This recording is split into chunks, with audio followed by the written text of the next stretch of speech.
Alhamdulillah wassalatu wassalamu ala sayyidina Rasulillah. Amma ba'du. Banyak orang berbicara tentang Al-Hallaj di zaman dulu. Kalau versi Nusantaranya adalah Syekh Siti Jenar. Namanya agak sedikit menggelikan karena laki-laki kok disebut Siti ya. Tapi itulah sebutan dulu ya. Mungkin dulu Syekh Saidi Jenar, tapi nggak tahulah kenapa kemudian berubah. Yang dulu dikatakan nama kecilnya Lemah Abang dan segala macamnya ya. Syekh Siti Jenar ini dari masanya terlihat semasa dengan Syekh atau Sunan Kalijaga dan sunan-sunan yang lain. Jika di kalangan pembela syariat yang zahir itu muncullah sosok Sunan Kalijaga, maka dari bab hakikat muncullah Syekh Siti Jenar.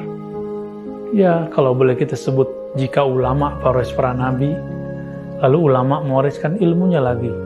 Pewaris Imam Abu Yazid, pewaris Imam Junaid, pewaris Hallaj, itu ada semua di zaman berikut, termasuk zaman kita. Di zaman terdahulu, pewaris Junaid al-Baghdadi itulah Sunan Kalijaga, pewaris secara kerohanian. Adapun pewaris kerohanian Al-Hallaj, itulah Syekh Siti Jenar. Sejarah pun berulang, karena cip takdirnya sangat-sangat sama, hanya formulasinya yang berbeda. Kemudian muncullah kalam-kalam yang menunjukkan kalam-kalam mabuk bertuhan, mabuk cinta kepada Allah, mabuk dalam keahadian Allah, keesaan Allah Subhanahu wa Ta'ala. Teman-teman, kan Allah dalam bab akidah, alam semesta ini disebut mungkinul wujud, wujudnya mungkin, dan dia ada, hanya ada karena diadakan oleh Allah, yang disebut wajibul wujud, yang niscaya keberadaannya pasti ada. Maka semua selain itu menjadi diadakan karena dia. Maka yang benar-benar ada hanyalah Allah.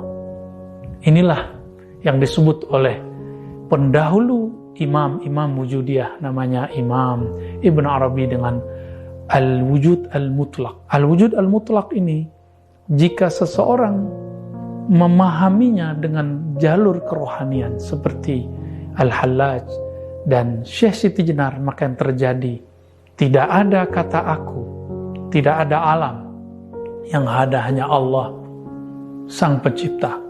Alam ini dianggap semu dalam bab ahadiyah tersebut. Meskipun di alam sadar kita mengatakan kita ini ada, Allah ada, dan wujud kita real, wujud Allah lebih real. Tapi oleh mereka yang sedang mabuk cinta dalam ahadiyah keesaan Allah, hanya Allah semata. Mirip-mirip seorang yang kasmaran, dia hanya melihat kekasihnya saja yang paling cantik, paling indah, paling gagah. Maka di saat itu, kemanapun dia memandang, yang terbayang adalah wajah kekasihnya. Seperti cerita Laila dan Majnun. Majnun memandang tembok pun yang muncul wajah Laila, apalagi melihat siapapun. Sahabat yang melakukan Allah, Syekh Siti